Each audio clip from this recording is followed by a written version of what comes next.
ಮುಂದುವರಿತಾ ಇದೆ CM operation ಹಸ್ತ. ಸಿಎಂ ಸಿದ್ದರಾಮಯ್ಯನವರ ನೇತೃತ್ವದಲ್ಲಿ ಅನೇಕ ನಾಯಕರು ಕಾಂಗ್ರೆಸ್ ಅಂದ್ರೆ ಕೈ ಹಿಡಿತಾ ಇದ್ದಾರೆ. ಯಾಕಂತಂದ್ರೆ ಮೈಸೂರಿನ ಚಾಮರಾಜ ಕ್ಷೇತ್ರದಲ್ಲಿ ಪಕ್ಷಾಂತರ ಪರ್ವ ಶುರುವಾಗಿದೆ. ಬಿಜೆಪಿ ಜೆಡಿಎಸ್ ತೊರೆದು ಕೈ ಹಿಡಿತಾ ಇದ್ದಾರೆ ಒಂದಷ್ಟು ಜನ ಮುಖಂಡರು. ಸಿಎಂ ಸಿದ್ದರಾಮಯ್ಯನವರ ನೇತೃತ್ವದಲ್ಲಿ ಕಾಂಗ್ರೆಸ್ ಸೇರ್ಪಡೆಯಾಗಿದ್ದಾರೆ ಇವತ್ತು ನಾಯಕರುಗಳು. ಮೈಸೂರಿನಲ್ಲಿ ಮುಂದುವರೆದಿದೆ ಸಿಎಂ ಆಪರೇಷನ್ ಹಸ್ತ. ಮೈಸೂರಿನ ಚಾಮರಾಜನಗರ ಕ್ಷೇತ್ರದಲ್ಲಿ ಪಕ್ಷಾಂತರ ಪರ್ವ ಶುರುವಾಗಿದೆ. ಬಿಜೆಪಿ ಜೆಡಿಎಸ್ ಅನ್ನ ತೊರೆದು ಕೈ ಹಿಡಿತಾ ಇದ್ದಾರೆ ಅನೇಕ ಮುಖಂಡರು. ಅಂದ್ರೆ ಬಿಜೆಪಿಯಲ್ಲಿ ಗುರುತಿಸಿಕೊಂಡವರು ಜೆಡಿಎಸ್ ನಲ್ಲಿ ಇರೋರ್ನೆಲ್ಲ ಸೆಳೆಯುವಂತಹ ಪ್ರಯತ್ನ ಮಾಡ್ತಾ ಇದ್ದಾರೆ. ಯಾಕಂತಂದ್ರೆ ನೋಡಿದ್ವಿ ಎಚ್ ಡಿ ಕುಮಾರಸ್ವಾಮಿ ಅವರು ಕೂಡ ಅಮರಾವತಿ ಚಂದ್ರಶೇಖರ್ ಬ್ರದರ್ಸ್ ಅನ್ನ ಸೆಳೆದ್ರು, ಅವರನ್ನ ಜೆಡಿಎಸ್ ಸೇರಿಸ್ಕೊಂಡ್ರು. ಈ ಕಡೆ ನೋಡಿದ್ರೆ ಕಾಂಗ್ರೆಸ್ನವ್ರು ನಾವು ಏನ್ ಕಡಿಮೆ ಇಲ್ಲ ಅಂತ ಹೇಳಿ ಬಿಜೆಪಿ ಮತ್ತು ಜೆಡಿಎಸ್ ನಾಯಕರನ್ನ ಸೆಳೆಯುವಂತಹ ಪ್ರಯತ್ನವನ್ನ ಮಾಡ್ತಾ ಇದ್ದಾರೆ. ಇವತ್ತು ಕೂಡ ಇದೇ ನಿಟ್ಟಿನಲ್ಲಿ ಸಿಎಂ ಸಿದ್ದರಾಮಯ್ಯನವರ ನೇತೃತ್ವದಲ್ಲಿ ಕಾಂಗ್ರೆಸ್ ಪಕ್ಷವನ್ನ ಸೇರ್ತಾ ಇದ್ದಾರೆ ನಾಯಕರುಗಳು. ಜೆಡಿಎಸ್ ಮಾದೇಶ್ ಭಾಮೈದ ಗೋಪಾಲ್ ಸ್ವಾಮಿ, ಇನ್ನು ಪಾಲಿಕೆ ಮಾಜಿ ಸದಸ್ಯರಾದ ಎಂಪಿ ನಾಗರಾಜ್, ಶೋಭಾ ಮೋಹನ್, ಅನೇಕ ನಾಯಕರು ಇವತ್ತು ಸಿಎಂ ಸಿದ್ದರಾಮಯ್ಯನವರ ನೇತೃತ್ವದಲ್ಲಿ ಕಾಂಗ್ರೆಸ್ ಪಕ್ಷವನ್ನು ಸೇರ್ಪಡೆಗೊಂಡಿದ್ದಾರೆ.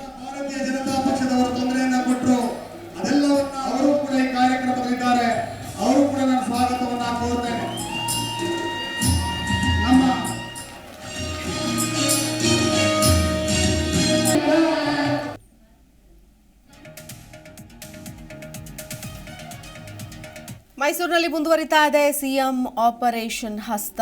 ನೋಡಿ, ಒಂದು ಕಡೆ ಕೈ ಸೇರ್ಪಡೆಗೊಳ್ತಾ ಇದ್ದಾರೆ, ಅಂದ್ರೆ ಒಂಥರ ಎಕ್ಸ್ಚೇಂಜ್ ಆಫರ್ ಅಂತಾರಲ್ಲ ಹಾಗೆ. ಇಲ್ಲಿರೋರು ಅಲ್ಲಿಗೆ ಹೋಗ್ತಿದ್ದಾರೆ, ಅಲ್ಲಿರೋರು ಇಲ್ಲಿಗೆ ಬರ್ತಿದ್ದಾರೆ.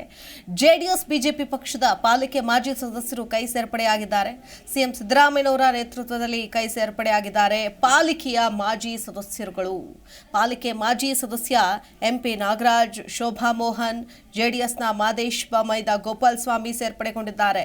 ಕುಮಾರಸ್ವಾಮಿ, ಸಾರಾ ಮಹೇಶ್ ಆಪ್ತ ವಲಯದಲ್ಲಿದ್ದರು ಜೆಡಿಎಸ್ ಮುಖಂಡರು. ಇವರು ಕಾಂಗ್ರೆಸ್ ಪಕ್ಷವನ್ನ ಸೇರ್ಪಡೆಗೊಂಡಿದ್ದಾರೆ.